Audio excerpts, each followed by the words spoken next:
சின்ன மருமகள் சீரியல்ல இன்னைக்கு எபிசோட்ல என்ன நடக்க போகுதுன்னு பாத்தீங்கன்னா, ராஜாங்கமும் வெள்ளத்தாய் பாட்டியும் உட்காந்து பேசிக்கிட்டு இருக்காங்க. ராஜாங்க இருந்துகிட்டு சொல்றாரு, அம்மா இன்னைக்கு சேலை நகையெல்லாம் வரும், உங்களுக்கு எது பிடிக்குதோ அது வேணுங்கிற அளவுக்கு நீங்க எடுத்துக்கோங்க அப்படின்னு சொல்லிட்டு அவர் சொல்லிக்கிட்டு இருக்காரு. நேரம் பார்த்துட்டு பாத்தீங்கன்னா அந்த எம்எல்ஏ அதாவது புது சம்பந்தி வராரு. எதுக்கு வராருன்னு பாத்தீங்கன்னா, போஸுக்கு கல்யாணத்துல சீர் கொடுக்கறதுக்காண்டி கார் பேசியிருந்தார்ல வாங்கணும்னு சொல்லிட்டு, அதுக்காண்டி கார் பாக்குறதுக்காண்டி கார் எந்த மாடல் வேணும் அப்படின்னு சொல்லிட்டு போஸ் கிட்ட கேட்கறதுக்காண்டி வராரு. குடும்பத்துல இருக்க எல்லாமே வாங்க அப்படின்னு சொல்றாங்க.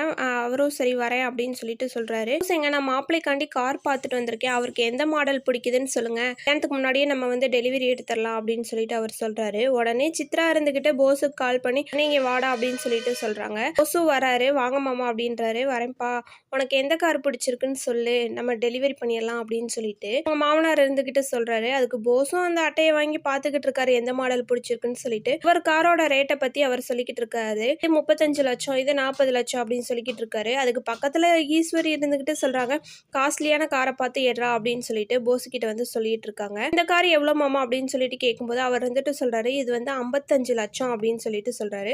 அப்ப இதவே ஓகே பண்ணிடு அப்படின்னு ஈசு பக்கத்துல நின்றுட்டு சொல்லிக்கிட்டு இருக்காங்க. போஸுக்கும் அந்த கார் பிடிச்சிருது. போஸ் இருந்துகிட்டு இந்த 55 லட்சம் காரே எடுத்துக்கலாம் அப்படின்னு சொல்லிட்டு சொல்றாங்க. அதுக்கு ராஜாங்க இருந்துகிட்டு சொல்றாரு, வெளியே நிப்பாட்டுற காருக்கு எதுக்கு இவ்வளவு காசு போட்டு எடுக்கணும், கம்மியான ரேட்டுக்குள்ள ஒண்ணு பாத்துக்க போஸ் அப்படின்னு சொல்லிட்டு சொல்றாரு. அதுக்கு ஈஸ்வரி சித்ரா இருந்துகிட்டு அவனுக்கு பிடிச்சதை எடுத்துக்கட்டுமாமா அப்படின்னு சொல்லிட்டு சொல்றாங்க. சாவித்திரி இருந்துகிட்டு சொல்றா, கார் என்ன நம்ம பீரோக்குள்ளே எடுத்து வைக்க போறோம், வெளியே அந்த வெயில தான் நிக்க போகுது, எப்படி காக்கா மேல இருந்து எச்சு போட தான் போகுது, அதுக்கு எதுக்கு இவ்வளவு காஸ்ட்லியான காரு அப்படின்னு சொல்லிட்டு சாவித்திரியும் சொல்றாங்க. உடனே ஈசுக்கு சித்ராவுக்கும் ரொம்பவே கடுப்பாயிருது. எம்எல்ஏ இருந்துட்டு பரவாயில்ல, என் மாப்பிள்ளைக்கு தானே நான் வாங்கி தரேன் அப்படின்னு சொல்லிட்டு அந்த காரையும் புக் பண்ணிடுறாங்க. புக் பண்ணிட்டு அங்க இருந்து கிளம்பிடுறாங்க. ராஜாங்க சன்னியாசி எல்லாமே கிளம்பிடுறாங்க. உடனே பாட்டி இருந்துட்டு சொல்றாங்க சேதுகிட்ட, நீயும் உங்க அப்பா கிட்ட இந்த மாதிரி கார் வாங்க வேண்டியதானே அப்படின்னு சொல்லிட்டு கேக்குறாங்க. அதுக்கு சேது இருந்துட்டு சொல்றாரு, எனக்கு எதுக்கு கார், இவ்வளோ காஸ்ட்லியான கார் எனக்கு எதுக்கு, அதே எனக்கு பைக் இருக்குல்ல அதுவே போதும் அப்படின்னு சொல்லிட்டு அவரும் கிளம்பிடுறாரு.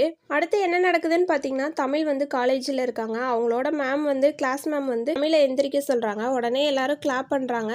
தமிழுக்கு பாராட்டப்படுது. எதுக்குன்னு பார்த்தீங்கன்னா, கிளாஸ் டாப்பர் ஆனதுக்கும், அது மட்டும் இல்லாமல் அவங்க வீட்டில் அந்த கேம்ப் போனும்போது அந்த நோயிலிருந்து அவங்கள காப்பாற்றின அவங்க சேதுக்கும் அவங்க சின்ன மாமனாரோட பையன் போஸுக்கும் பாராட்டு விழா வைக்க போகிறோம் அப்படின்னு சொல்லிட்டு அவங்க மேம் இருந்துட்டு சொல்கிறாங்க. உடனே தமிழுக்கு ரொம்ப சந்தோஷமாயிருது. அடுத்தது பார்த்தீங்கன்னா, தமிழ் படிச்சுக்கிட்டு இருக்கும்போது தமிழோட வயிற்றுக்குள்ளே இருக்க குழந்தை முண்டுது. உடனே பார்த்தீங்கன்னா, தமிழ் இருந்துட்டு மலரையும் அவங்க தங்கச்சியும் கூப்பிட்டு காமிக்கிறா. கை வச்சு பார்க்குறாங்க. உடனே மலர் ஆமாம் தமிழ், குழந்தை முண்டுது உதைக்குது அப்படின்னு சொல்லிட்டு சொல்கிறா. இதை சேது பின்னாடி நின்று கேட்டுக்கிட்டு இருக்காரு. சரி நைட் ஆயிடுச்சு அப்படின்னு சொல்லிட்டு எல்லாம் தூங்க போகிறாங்க. உடனே சேதுக்கு ஒரு ஃபீல் ஆகுது. உடனே அவர் எந்திரிச்சு தமிழோட வயிற்றுல கையை வச்சு பார்க்குறாரு. குழந்தையும் முன்ற ஃபீலை அவர் உணர்றாரு.